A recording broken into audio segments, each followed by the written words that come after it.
बिस्मिल्लाहिर्रहमानिर्रहीम। अस्सलाम वालेकुम नाज़रीन कराम, जवेद हाशमी साहब मारूफ सियासतदान, उन्होंने एक इंटरव्यू दिया है और इस इंटरव्यू के अंदर उन्होंने नवाज शरीफ साहब और मुस्लिम लीग नून के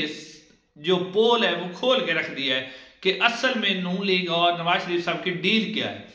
उसके अलावा इलेक्शन कमीशन ऑफ पाकिस्तान जो है वो भी एक और जो है कोशिश कर रहा है बल्ले का निशान लेने के लिए। वो भी आपके सामने रखने है कि इलेक्शन कमीशन ऑफ पाकिस्तान इस वक्त क्या करने जा रहा है और क्या वो कर सकता है, इस हवाले से भी। और पैमरा ने एक और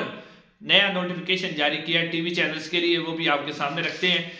लेकिन सबसे पहले जवेद हाशमी साहब का जो इंटरव्यू है उसकी जो कुछ अहम चीजें वो आपके सामने रखते हैं, जिससे आपको अंदाजा हो सकेगा कि इस वक्त नवाज शरीफ और मुस्लिम लीग नून की क्या हालत है।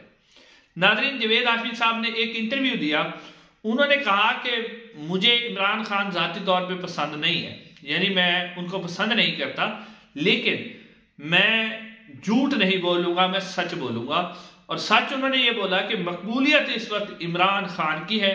और जो वोटर है वो इमरान खान के साथ खड़ा हुआ है। और उन्होंने मजीद कहा कि ये जो बात फैलाई जा रही कि नवाज शरीफ आ गया जी, नवाज शरीफ छा गए और नवाज शरीफ वजीर आजम बन जाएंगे, उन्होंने कहा इसमें बिल्कुल झूठ है। नवाज शरीफ साहब किसी सूरत भी वजीर आजम नहीं बनेंगे। और उन्होंने मजीद ये भी कहा कि ऐसी हुकूमत का क्या करना जिसमें अवाम की सपोर्ट ही हासिल ना हो, यानी अवाम की ना हो और वैसे उन्हें सेलेक्ट कर लिया जाए, तो ऐसी हुकूमत का कोई फायदा नहीं है। और उन्होंने मजीद कहा कि मैं नवाज शरीफ साहब को जो है बार बार हम समझाते रहे कि नवाज शरीफ साहब जो है वो अपने वोट को जो इज्जत दो का नारा है उसके ऊपर कायम रहें, लेकिन नवाज शरीफ साहब जो है बार बार जो है डील करके एस्टेब्लिशमेंट की गोद में गिरते रहे। तो उन्होंने ये भी नवाज शरीफ साहब के बारे में कहा। और उसके अलावा उन्होंने बहुत ही अहम बात की, वो ये बात उन्होंने की कि मुस्लिम लीग नून हुकूमत तो बनाना दूर की बात है, मुस्लिम लीग नून के पास यानी इस हद तक डील हुई है कि मुस्लिम लीग नून के पास अपने उम्मीदवार को टिकट देने का इख्तियार भी नहीं है। यानी मुस्लिम लीग नून और जो नवाज शरीफ साहब है वो किसी को टिकट भी नहीं दे सकते।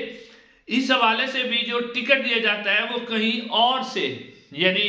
कहीं और से उन्हें उनके सामने नाम पेश किए जाते हैं, फिर कहीं और से जो है वो हिदायत आती हैं कि इसको टिकट दिया जाए, तो उसके बाद जो है वो टिकट कंफर्म किया जाता है। यानी ये खुद किसी को टिकट देने के काबिल भी नहीं रहे ये इनके, यानी जैसा कि कहते हैं कि अरशद शरीफ शहीद ने कहा था कि सामने कोई और है और पस आईना कोई और है। तो ये बहुत ही सीरियस इल्ज़ाम है जो जवेद हाशमी साहब ने लगाया है। और इससे जो है जो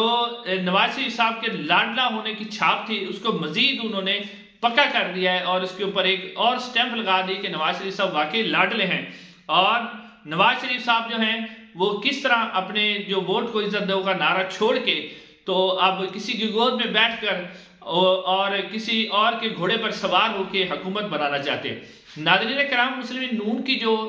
इस वक्त सूरत हाल है, ये सूरत हाल है कि मुस्लिम लीग नून के जो टिकट होल्डर हैं, जो मुस्लिम लीग नून का टिकट लेना चाहते हैं, उनकी ये पोजीशन है कि वो अपने हलके के अंदर मुस्लिम लीग नून का जो कोई टिकर है, गाड़ी के ऊपर कोई स्टिकर, कोई इश्तिहार, कोई बैनर या नवाज शरीफ साहब की तस्वीर या मरियम नवाज साहब की तस्वीर या शहबाज शरीफ साहब की तस्वीर वाला कोई टिकट लगा के हलके के अंदर नहीं निकल सकते, क्योंकि लोगों के अंदर इनके खिलाफ इतनी नफरत भर चुकी है कि वो उम्मीदवार खुद कह रहे हैं कि अगर हम नून लीग के टिकट से इलेक्शन लड़ेंगे तो हमारे लिए बड़ी शदीद मुश्किलात का सामना करना पड़े। और यही बात जवेद हाशमी साहब ने भी कही कि अगर मुस्लिम लीग नून मुझे टिकट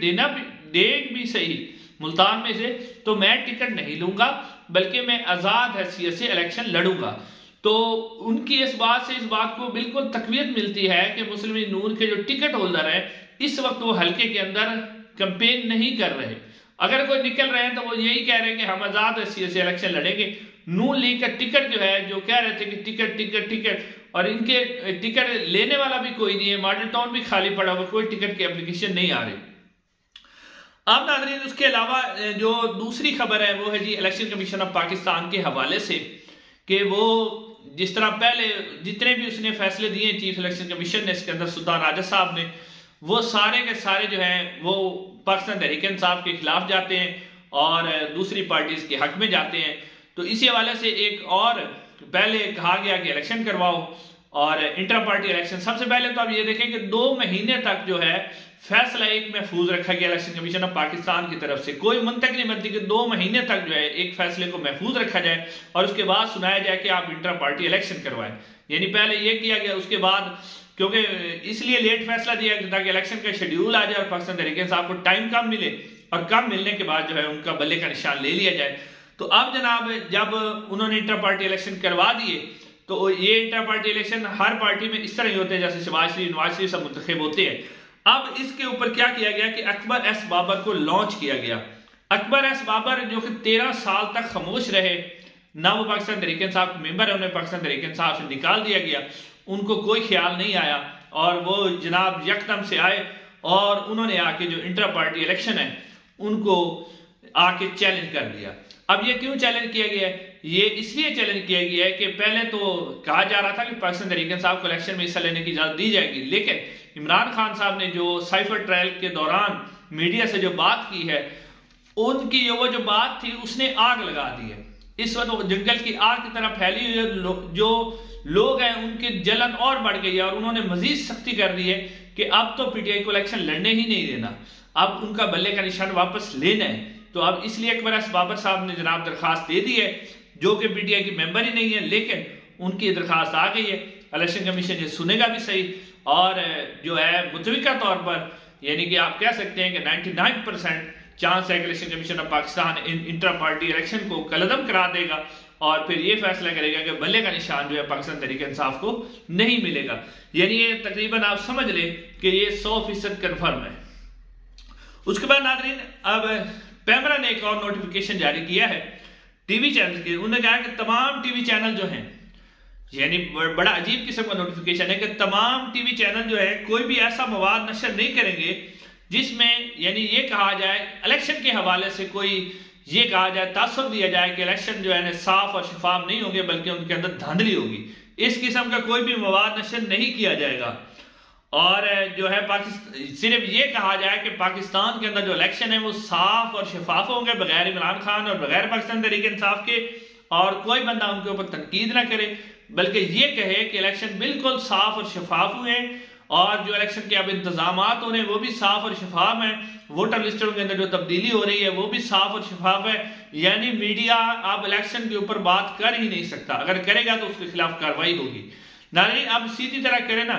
कि इलेक्शन करवाने की जरूरत क्या है, इतना जो 30-32 अरब रुपए लगने हैं, तो ये क्या करें, एक नोटिफिकेशन निकाल दें, जिस तरह पैमरा धड़ नोटिफिकेशन निकाले, एक और नोटिफिकेशन निकाल दें जिसमें लिख दें कि आइंदा जनाब वजीर आजम पाकिस्तान जो होंगे वो मियां नवाज शरीफ साहब होंगे और ताहयात वो वजीर आजम पाकिस्तान रहेंगे, ताकि इलेक्शन का खर्चा भी बच जाए और इतना सारा जो मवाद तैयार किया जा रहा है, धांधली के जो मंसूबे और प्लान बनाए जा रहे हैं उनसे भी जान छूट जाएगी। आज के लिए इतना ही, चैनल को जरूर सब्सक्राइब कीजिएगा। इंशाल्लाह अगली वीडियो में मुलाकात होगी। अस्सलाम वालेकुम।